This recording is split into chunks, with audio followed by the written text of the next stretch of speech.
point number 5, which is the information by the Council on the Commission on the change of CEPOL state of the play, which is the discussion about the seat of CEPOL and further legislative procedure. We got here a situation which is the following. The agency responsible for law enforcement training, based now in Bramhill, UK, is subject to discussion as the UK government announced to close Bramhill site by 2014 without offering CEPOL an alternative location. The Commission last March proposed to merge CEPOL and Europol. This proposal has been argued about, opposed by a vast majority of political groups and member states alike. So, the informal council in June, Lithuania, under the Lithuanian presidency, invited interested member states to submit applications to host CEPOL. 7 member states have made an application, namely Finland, Tampere, Greece, Veria, Hungary, Budapest, Ireland, Templemore, Italy, Rome, Netherlands, The Hague, and Spain, Avila. October the 8th, the Council has taken a preliminary position on the temporary seat of CEPOL, which is Budapest, Hungary. But since the seat of CEPOL is subject to co-decision, the legal text, current CEPOL decision, Article 4 of the Council decision taken in 2005, a change of the seat should require a change to the legal act. Under the Lisbon Treaty, that is co-decision, ordinary legislative procedure. So we have a say. We do have a say here in the European Parliament. The Council cannot make it on its own. It is up to us to have a discussion and, as the case might be, argue the Council position or agree to it. We will now hear from the Lithuanian Presidency and the European Commission, latest developments, and then we will be giving the floor to the members around that are willing to contribute to the discussion of this proposal by the Commission. So I suggest, first of all, let's hear from the Lithuanian Presidency. Please, the floor is yours. Thank you, Mr. Chairman. Dear members of the committee, dear participants, it's a great honor for me to brief on the topic which was already described by the chairman, and therefore I shouldn't repeat what has been already said on the circumstances where we have been faced to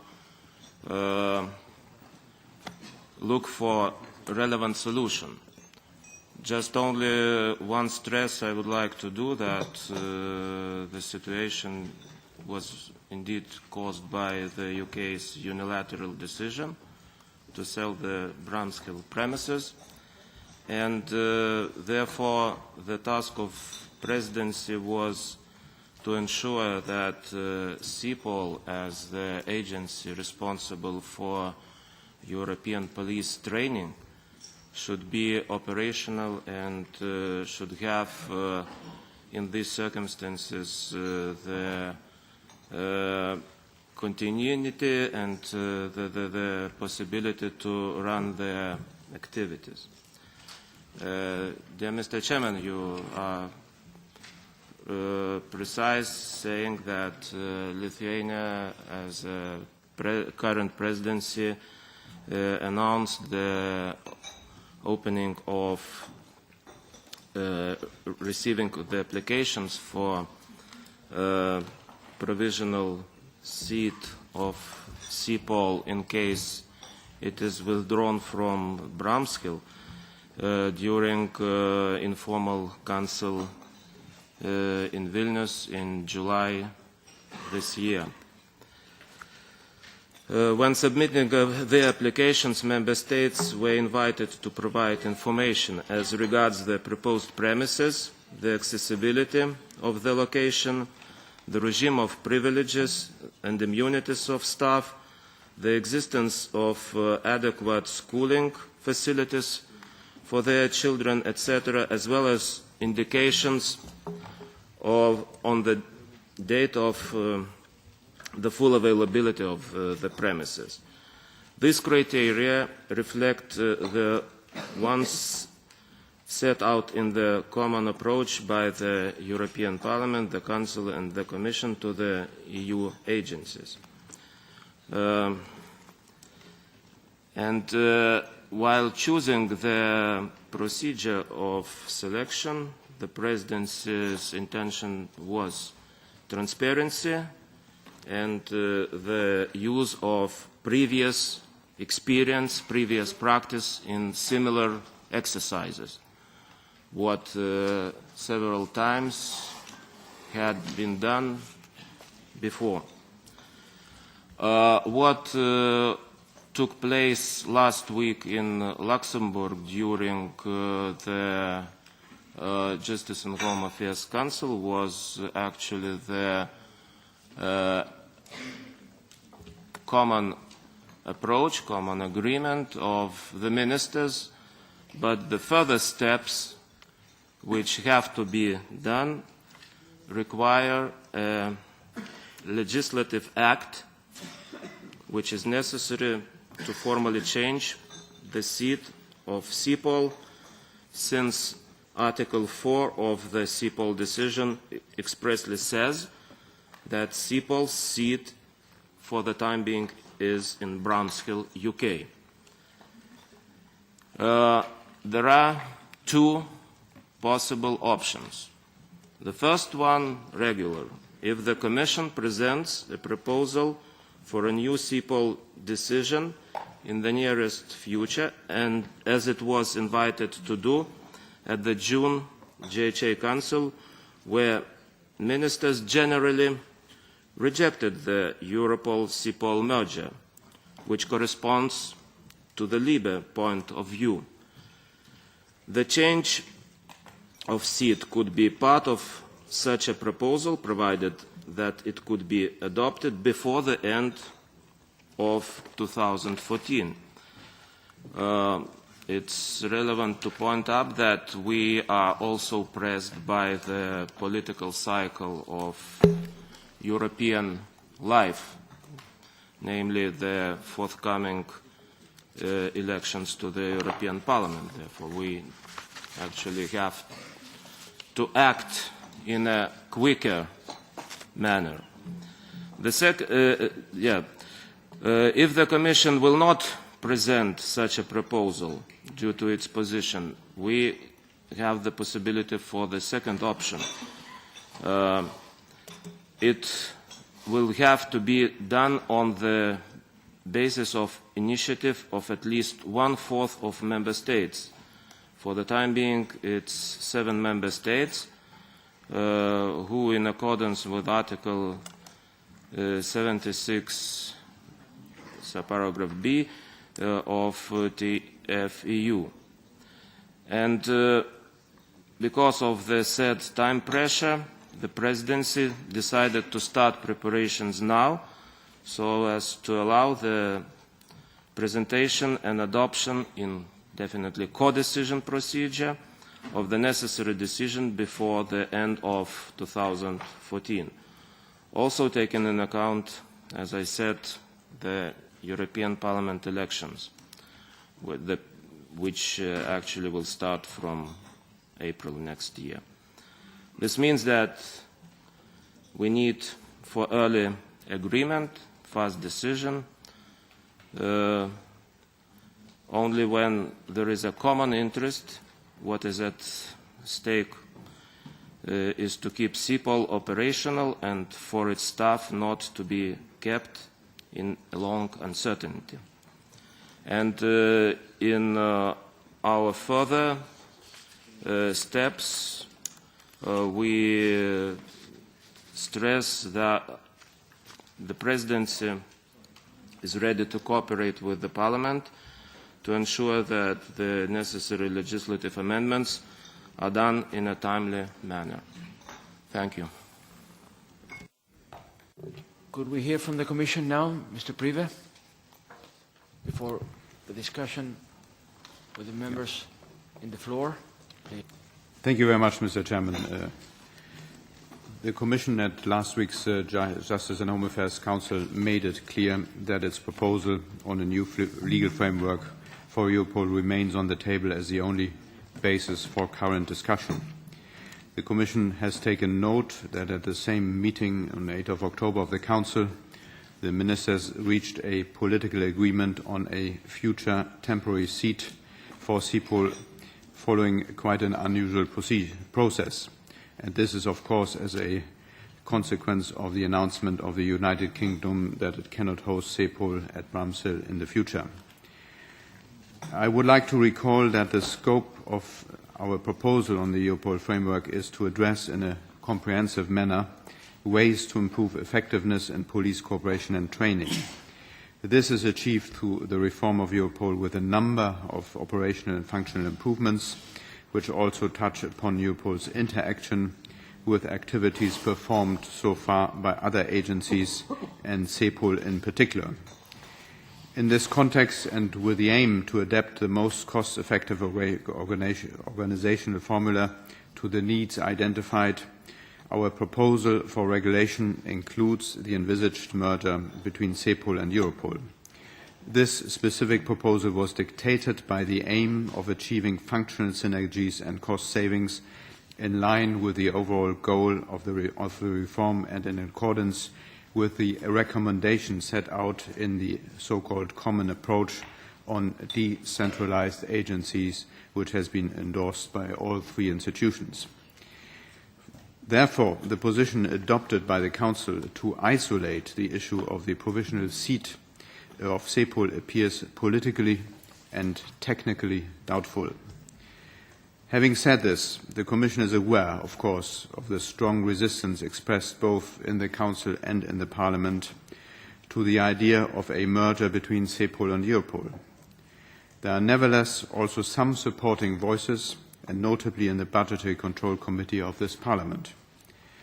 Against this background, Mr. Chairman, the Commission notes with satisfaction that constructive progress is being made both in the Parliament and Council fora on the other various aspects of our proposal for reforming Europol's legal framework. It is in this wider context of a functional and operational reform that we should look at the specific issue relating to CEPOL and its seat. It would be beneficial to reach a solution that matches the goals of rationalization and improvement which I mentioned before. Thank you very much, Mr. Chairman. I understand, as rapporteur for the Europol-CEPOL merging proposal, Mr. Díaz de Mera would like to take the floor. Mr. Díaz de Mera, señor Díaz de Mera. Muchas gracias, señor presidente. Thank you, Chairman. I shall start by expressing my respect for the presidency. May I say that the critical comment I'm about to make is not directed at the Lithuanian presidency, it's directed at the Council as such. President, Chairman, I reject the excuses offered to us today by the Lithuanian presidency, both on the substance and the form. I reject these excuses, first of all, because there's a degree of improvisation here. The Libe Committee, Parliament as a whole, should have been informed of this before the 8th, and the information is actually incorrect.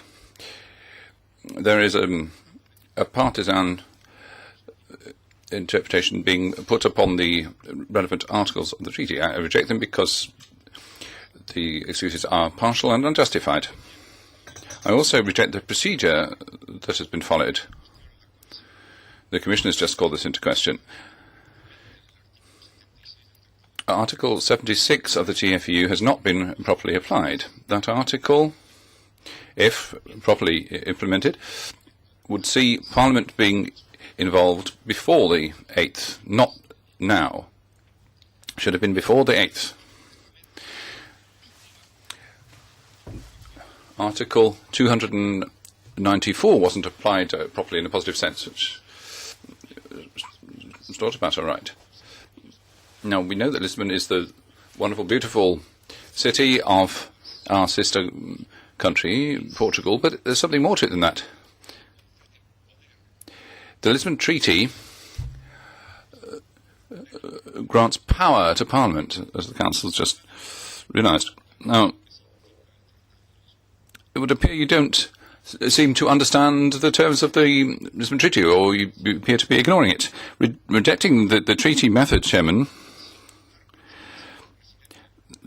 a procedure was launched, ruling you out, sir, ruling out Parliament, without informing me, as the relevant rapporteur. There's been this partial, opaque approach. This supposed call for tender led to 7 proposals, as you said, Chairman, but here we're being presented with 1. Parliament was not presented with the 7 proposals. We haven't given our views on them.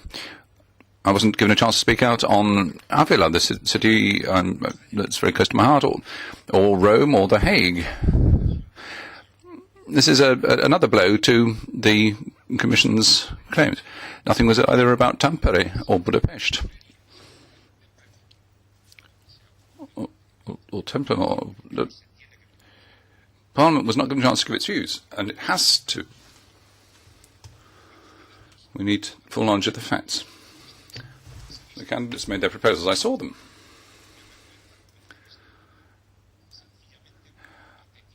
I'm ashamed to have to say this. This is simply pathetic. There's no other word for it. Now, the glorious decision on the 8th in Luxembourg saw a voting mechanism being used, which, as the Commission itself has just pointed out, is dubious. The voting process was flawed legally and politically right from the beginning, Chairman, because this is a political house. This is a very political house. If we have a flawed procedure, then obviously the outcome is not legitimate. Furthermore, to be 100% objective, I would say that, I've heard the name myself. I can, here I am, dealing with fait accompli. There's absolutely no legitimacy behind this state of affairs. So, Chairman, colleagues, Parliament wants transparency. Parliament wants this procedure to be carried out in the light of day, and we want the co-decision powers vested in us by the Lisbon Treaty to be properly applied. We want to give our views with full knowledge of the facts on each of the proposed seats. This excuse that this is just a provisional seat is just a fallacy to consolidate this fait accompli. After everything that's been said, what is the essence of this fallacy? The point is that this is not at all urgent, so there's no excuse for making such a provisional decision. And so, Chairman, I reject out of hand what has been done. Reject it twice, I reject it thrice, and Parliament must be allowed to play the role it is supposed to under the Lisbon Treaty. Be part of the discussion. I see Madame Mathieu. Merci, Monsieur le Président. Alors, après avoir... Thank you, Chairman. Having heard what the Commission had to tell us, and see there's none so blind as them that will not see. Having heard what the Commission has just proposed, well, it's quite clear that the the Council is opposed to a merger.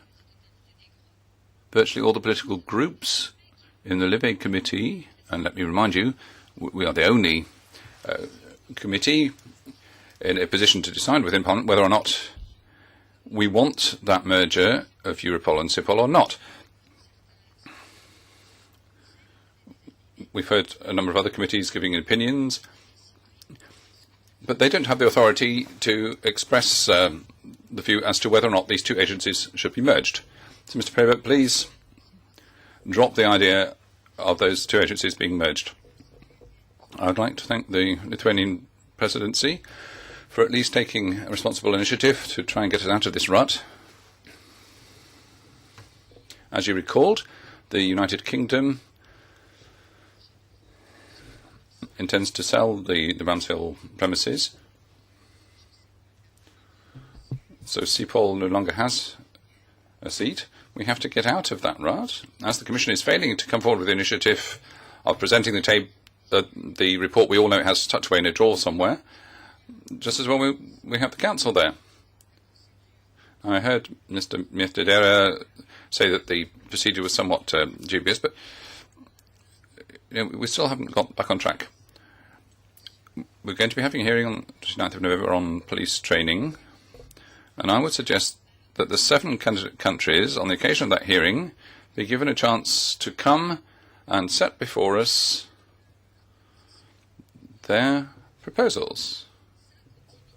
Why shouldn't they be given 5 to 10 minutes when we have that hearing on the 27th of November to set out their proposals?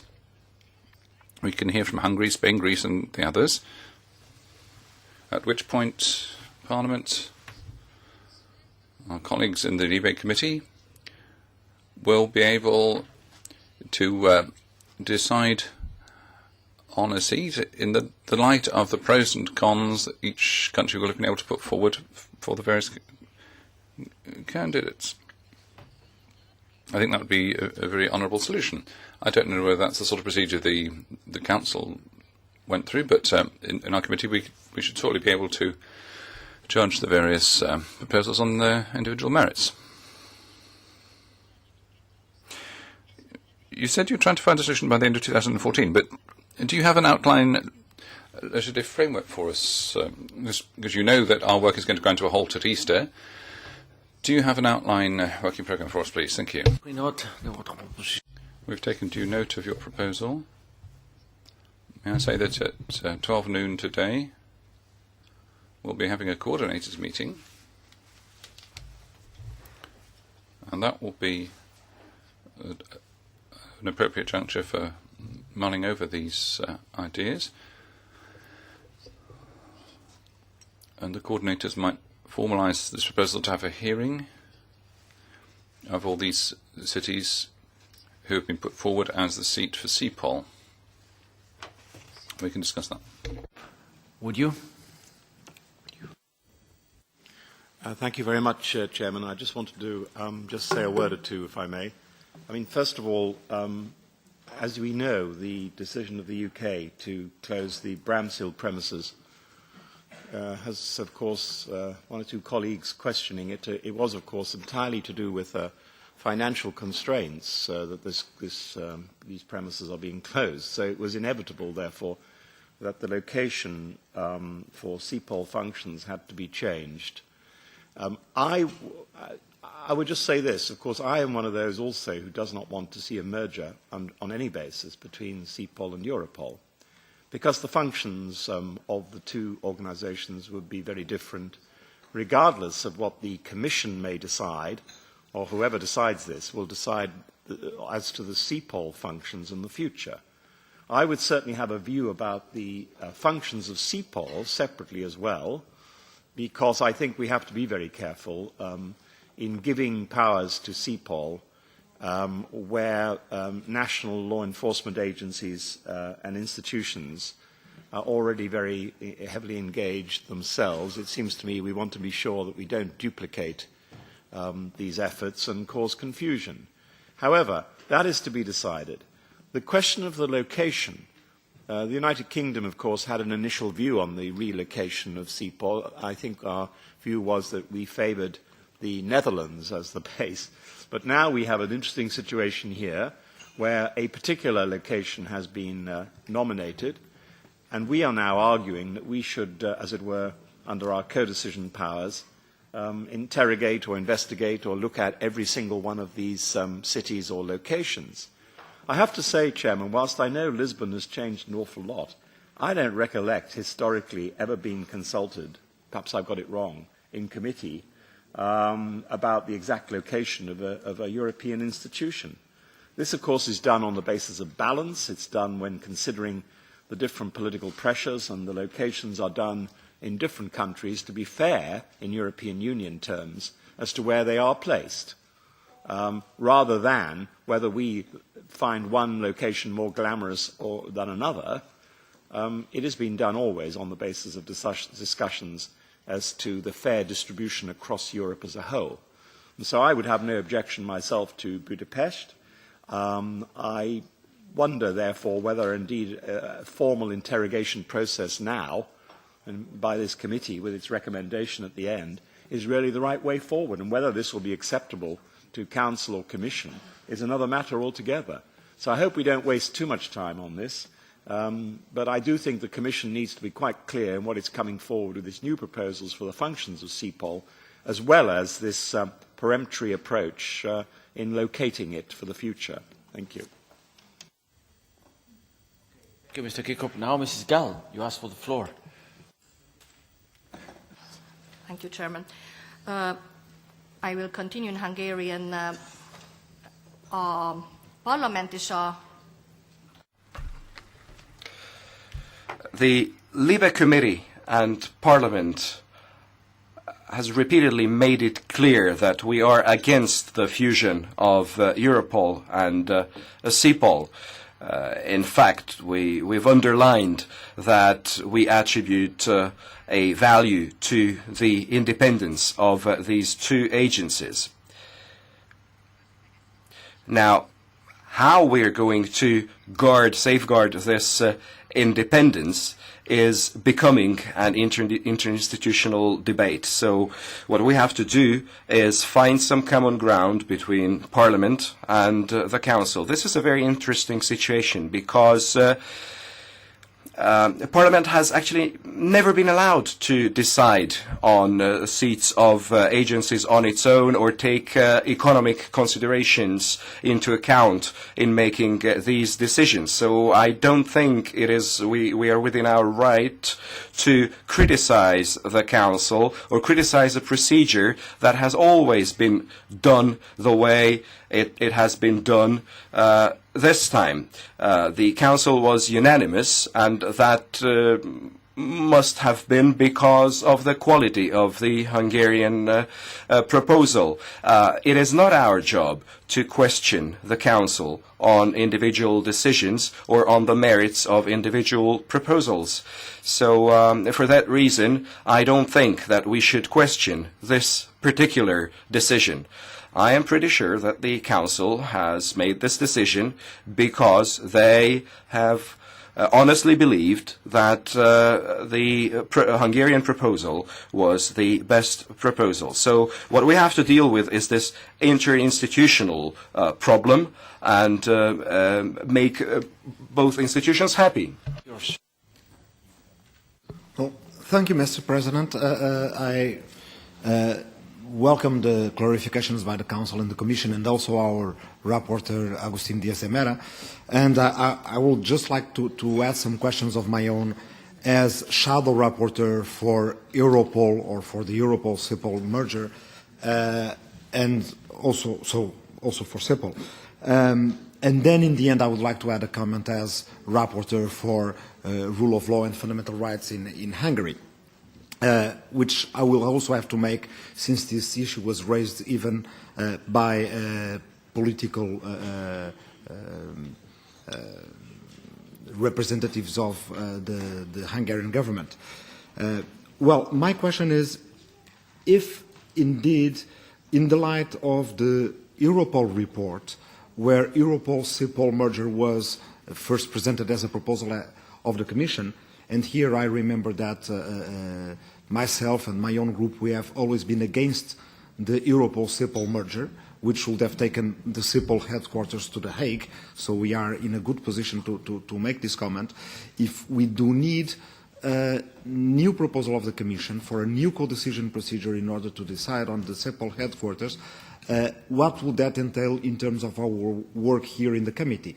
Because in my reading, we would first have to vote Mr. De Mera's report, then it would have to go to trialogue and a decision in Council before we exhaust, if indeed we are going to reject the merger of CEPOL and Europol. We first need to close that legislative procedure in order to initiate a new one, and then we will have to have a new report. And so I would just like to confirm, in terms also of deadlines, what do you, Mr. President, think that can be done with this procedure? If we could indeed respect the deadline of the end of 2014 that the Council would like to respect. Now, on the question of... Yes. We have exceeded our time our timing, and we have an electronic vote later on. So please, if we may speed the speeches, we thank you for that. Okay, no problem, Mr. President. So very quickly on my position as a rapporteur for fundamental rights in Hungary. I want to make this clear. I have not only no objection to Budapest as a headquarter of CEPOL, I congratulate Budapest for the decision of the Council, provided, of course, that the issues that for the Parliament are prioritary, which are the issues of fundamental rights, rule of law and democratic values, are addressed. Expect Parliament to be consistent with its own position, particularly if we are going to have co-decision powers on this file. And I hope that the fact that this decision is now on the table will also be conducive to an expedient resolution of the problems in Article 2 that the Parliament has identified in Hungary. So that's all I have to say for now. Thank you.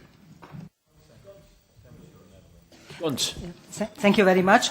As a shadow rapporteur of a non-existing file, which is the CEPOL file, I also would like to say some words on this issue. On one hand, I am really grateful to the Council that they came up with this informal decision. It is not a formal one. We have to see it clearly. I think the Commission knows exactly the standpoint of the Libe Committee on the merger of Europol and CEPOL. And we also have been urging the Commission to come up with a different proposal, knowing that the CEPOL has to move from Bramshill, and it would be the best time to find a new headquarters, but also at the same time finalize the future of CEPOL. So I think in that sense it is very important that the Council has been moving on, and we really hope that we can conclude this whole process one way or the other before the end of our mandate, which would be extremely important. I don't want to go into the details of the arguments against the merger. We have done it several times here in the Parliament, in the Libe Committee. I just would like to mention that if we are discussing the different aspects of this move, and finding the new headquarter, then we have to take into consideration, on one hand, how much this new headquarter can ensure the independence of CEPOL, which we consider extremely important. In other hand, there was a decision in the European institutions that if we are looking for new headquarters for institutions, then there is a priority for new member states. And as far as I know now in this situation, Hungary and Budapest was the only country and the only proposal which came from a new member state. So I think it is speaking also on behalf of Hungary and Budapest.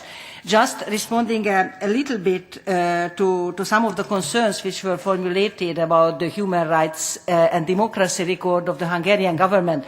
I really hope that by the time of the move of CEPOL headquarters, there will be a different government in Hungary. It will happen next year, in the first half of next year, and we are really sure that the next government will have a much better record in democracy, rule of law, and human rights. So I think it might not be one of the arguments. Just some comments on the political debate. Yes, I think it is important not to bring it or put it on a political level. It is not necessarily a political debate, but I think what happened in the Hungarian parliament in the last some days, that the Hungarian parliament and Fidesz turned it into the political debate, that they were also calling the MSP, the opposition representatives here in the EP, including myself also, traitors, if we are not supporting Budapest as the next headquarters. So I think it is better to avoid this type of political debate, and then we might have a chance to have Budapest as a headquarter. I mean, we're running late. I see, señor Díaz de Mera tiene un último comentario que hacer, le ruego que lo haga brevemente para... So last comment, because we've really got to move on to the next point, because we have a vote. Thank you, Mr. Chairman. Comment, if I may. The ordinary legislative procedure, which the Council's vote was part of, should have been subject to qualified majority. So I think it's questionable in the extreme what happened in the voting thing. You had kind of elementary rounds. At the first round, Greece and Ireland were excluded, then Italy and Spain. But before all of this happened, Finland withdrew as a candidate and publicly supported the Netherlands. So this whole procedure is, to put it mildly, most irregular and dubious. And with all due courtesy, I'd like to reply to my colleagues. Indeed, I would agree with Veronique. Her comments were most commonsensical, and this would give the necessary role to the European Parliament. So, Mr. Chairman, please consider the date of 26th of November. That's a time for the candidates to be presented briefly. Now, as for the remarks by my colleague, Mr. Kirkhope, well, indeed, I agree with you. I don't want a merger. I reject a merger. I've submitted 122 amendments to the Commission's legislative draft, so we are singing from the same hymn sheet. Now, of course, as Veronique suggests, we must look at all the potential seats. However, I don't agree with the idea of a share-out. The idea of a share-out actually runs counter to the notion of excellence and appropriacy. We're not going to do better because we share out, by share out. It's not going to make a difference, really. I can't agree with this idea. As for the remarks by my colleague, Mrs. Kinga-Gall, I have every respect for you, Kinga, but I continue to insist on the role of Parliament from A to Z. I think that the first part of what Mr. Tavares said is most commonsensical. I shall take account of it. I'm concluding, Mr. Chairman. A comment for my other Hungarian colleague, Mrs. Gönc. Look, Kinga, I don't want to wave this about, but here I've got the breakdown of the agencies according to country, and Hungary has one, okay? I don't want to bandy this about, but I do want to make one concluding remark, Mr. Chair. It is, the whole question of urgency is bogus. Why is it bogus? Well, because the Bramshill site is divided. One part is for CEPOL and the other part is for the British police force. They're going to sell the building. The time frame for the sale is March or sometime in spring 2014. But they've said to their own police force, you can stay till 2015, 1 year more. So I think it's fair to conclude if they're allowing their own police to use it, they'll allow us to use it. So really, this view or assertion that 2014 is the deadline is bogus. Furthermore, Mrs. Mustrom has written to the UK authorities and asked them to say until when Bramshill will be available for use. So I'm afraid the game's just started, Mr. Chairman, and it must continue, and we must be allowed to play according to the Lisbon Treaty rules on co-decision. Thank you. We have heard Thank you, Mr. Diaz de Mera. the EPP coordinator, Madame Véronique Mathieu, about having a hearing, a special hearing, with all of the cities invited. There will be a chance to discuss it in the coordinators' meeting. 27th November has been proposed as a date, as a possible date. We will